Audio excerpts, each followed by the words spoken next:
may hawak sa pamilya ni Benji. Tumawag din naman sa akin na dito masakit. Tapos sipon ba. Yun mga idol, isang mapagpalang araw po sa lahat.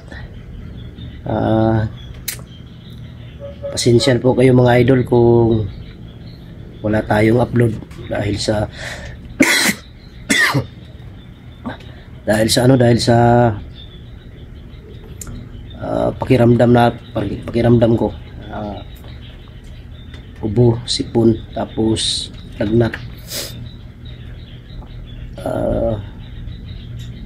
Bumaba ako mga idol, hindi lang ako nag-update sa inyo agad dahil pagbaba ko talaga sobrang sama talaga ng pakiramdam ko at mawala yung lagnat ko, pero pabalik-balik, kaya nalala rin ako, kaya hindi muna ako bumalik sa bundok. Siyempre nag-alala ako kay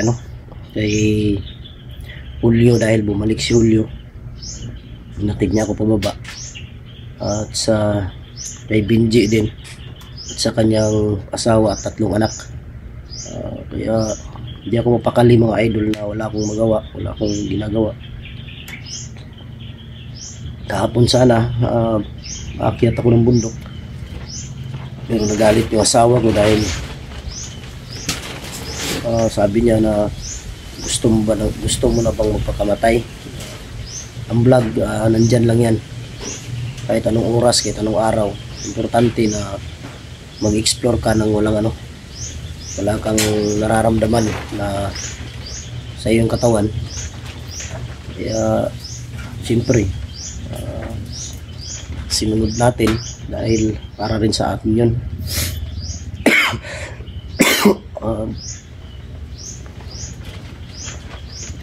Iwan ko lang mga idol, baka siguro yung takbo nito magpa-check up siguro ako, pero kung kaya naman hindi na siguro kailangan.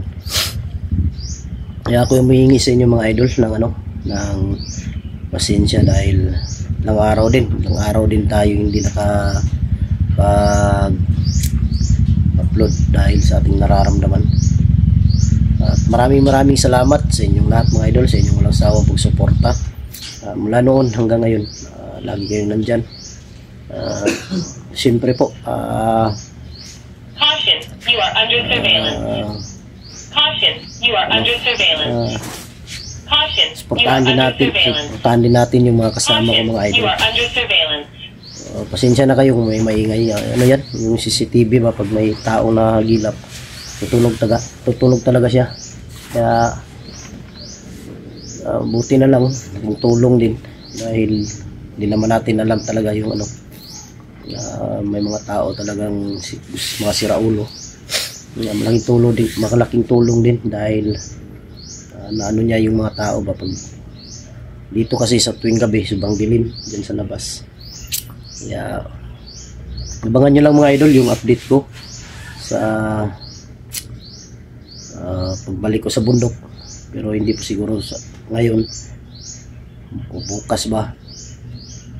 Kailangan mo natin magaling sa ating katawan. Kumontak na naman sa akin mga idol yung natatandaan ninyo, yung tumawag sa akin na may hawak sa pamilya ni Benji. Tumawag din naman sa akin na kung hindi daw makuha agad yung 3 bata, ibibinta nila. Di ko alam kung saan nila ibibinta, pero yun ang sabi nila, dahil may mga tao daw ngayon na bibili ng mga bata. Doon ako nag-alala mga idol na gusto ko na sanang bumalik ng bundok agad, pero napanood ko sa video nila EJ Mascaraboy, nandun na daw sila. Iwan ko lang kung nagkita ba sila ngayon ni Julio, dahil pagbalik talaga ni Julio, siya na lang mag-isa dahil inihatid niya ako. Kaya nagpapasalamat din ako sa kanya. Suportahan natin mga idol si Julio, share ng kanyang video para naman kahit paano makatulong sa kanya. At nakita ko rin sa video ni Kuya Buds na bumalik si Kyung, na nabihag daw si Kyung kaya hindi nakapag-explore, matagal na wala. Buti na lang bumalik dahil sayang din yung nasimulan niya na pagbablog. At kahapon hindi lang kami nag-video. Salamat ako kay Kuya Buds na pumunta siya dito sa bahay, binisita ako at nagdala siya ng prutas, marang at rambutan. Kaya maraming salamat bro. Sa kang tunay talagang kaibigan. Siyempre yung mga ibang kaibigan na busy din, hindi makapunta, na Remart, na Alpha, hindi nakapunta dahil may nisikaso siguro, lalo na ngayon busy siguro si Alpha. Kaya salamat ako kay Kuya Buds dahil nag-alala si Kuya Buds dahil huwag naman sana ipahintulot ng Diyos dahil uso ngayon dito sa amin yung dengue. Pero uminom ako na kanina ng lagi akong umiinom ng yung tawag dito sa amin yung tawa-tawa para pero huwag naman sana dahil naman natin ngayon sa hirap ng buhay. Kailangan natin kumilos para makakain dahil sa mahal pa ng bilihin ngayon at sa gulo pa dito sa amin banda.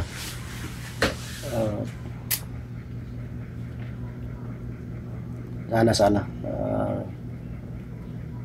sa natin na gumaling agad para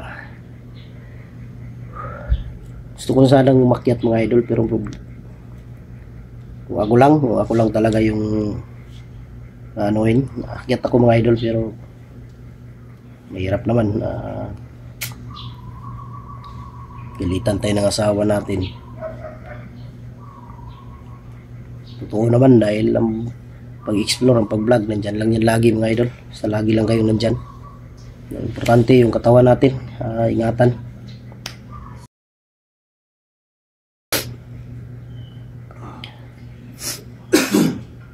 Dito masakit, tapos sipon ba. Hindi ko alam mga idol kasi tuwing gabi ako lalagnatin. Tuwing gabi ako takihin ng lagnat. Ngayon medyo okay na naman, pero mamaya nito bandang hapon na naman pag gabi, na naman lagnat na naman. Hindi ko alam klaseng to. Kinulam siguro ako ni Bagtik nito. Hindi. Siguro dahil lang rin sa pagod ba. Minsan kasi sa explore, hindi maiwasan, sobrang init, tapos biglang uulan. Kaya yun.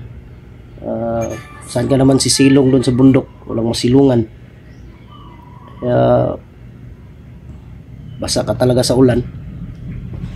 Nung nagsimula ito, nung nag-explore kami yata ni Julio yun. Tapos nag-relax kami, nag-upcam. Biglang umulan. Sobrang basa namin dalawa ni Julio. Kaya yun, si Julio ang unang tinamaan ng lagnat, sunod ako. Tapos hindi maiwasan dun sa area.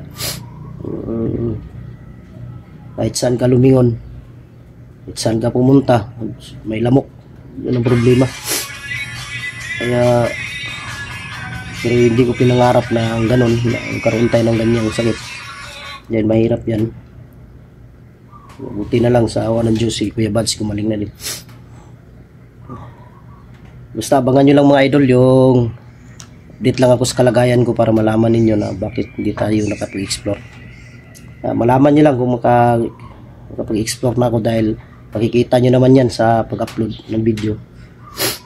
Para madaling panahon makuha agad yung pamilya ni Benji.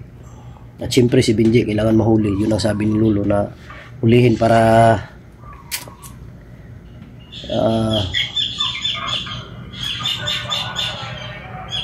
para magamot siya.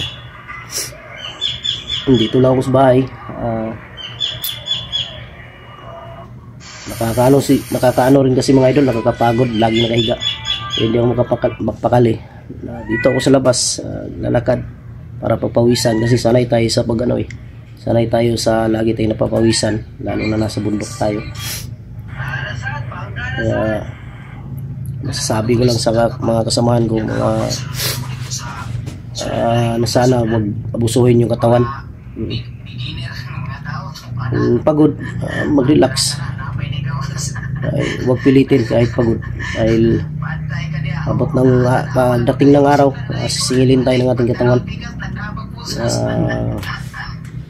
Sobra na to boss, parang di na tama. Kailangan siguro mag-relax, ganyan ba? Ayan ang mga sasakyan, kahit gaano pa yan ka brand new ang sasakyan, basta araw-araw mo yung ginamit, walang pahinga, talagang bibigayan. Kahit ano pa yan ka tawag dito, ganda ng pangalan ng sasakyan, basta pag araw-araw mo yan, hindi mo pinapahinga, talagang bibigay. Ganun din ang katawan natin mga idol, kaya dapat nating ingatan, lalo na sa mga solid supporter natin dyan na nagtatrabaho dito sa Pilipinas o sa ibang bansa, OFW. Makaramdam kayo ng pagod, relax kayo, dahil ang trabaho nandyan yan. Ang pera makita lang yan kung kilos ka, pero mahirap na kung katawan mo nagbibigay, paano ka makapagtrabaho. Kaya huwag natin, bigyan natin ng pagkakataong makapag-relax yung katawan natin.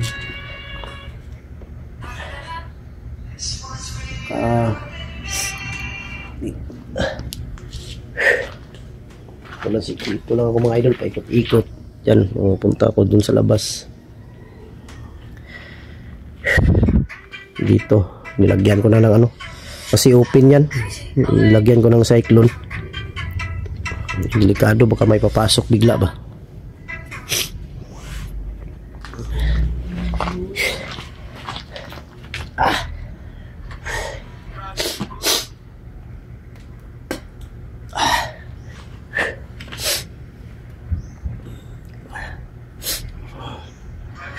Yung Makati yung lalamunan mo ba, Makati, tapos Makati yung ilong, minsan masakit yung ulo.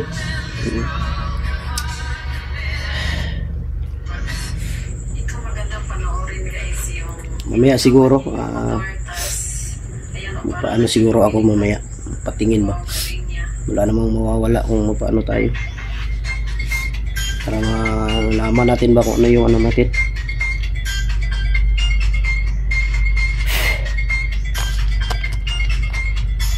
Masakit yung ano ba, masakit yung katawan mo. Basta ano mga idol, yung ano lang, basta gabi na diyan ako lalagnatin, atake ba.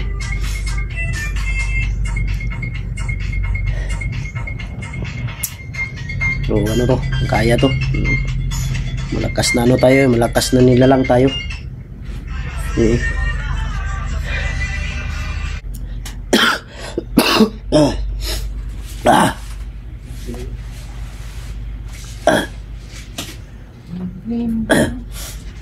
Doon mga idol, naawa talaga ako sa ano, naawa talaga ako sa mga anak ni ano, Binji talaga.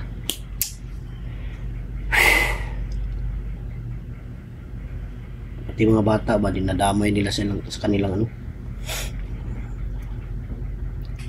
Pero makukuha rin namin yan mga idol. Shout out pala, mega love shout out sa inyo lahat mga idol, sa lahat ng mga silent viewers natin, sa lahat ng mga OFW. Shout out kay Mary Grace Giberson ng Chicago, Tita Angie Ruiz ng Hawaii, Tita LG ng Amerika, Tita E. Beronice ng Italy, Ate Bibs Bernas ng LA. Shout out kay Nanay ng Japan, Janice Alcalde, Mila Chang, Merlin Bindiho, Team Kuwait, Team Marlika, Ate Mel, shout out sa iyo Ate Mel. Sa lahat po, mega love shout out sa inyo lahat. Hanggang dito lang siguro yung ano, yung video natin mga idol. Update lang to. Abangan nyo yung pagbalik ko ng bundok.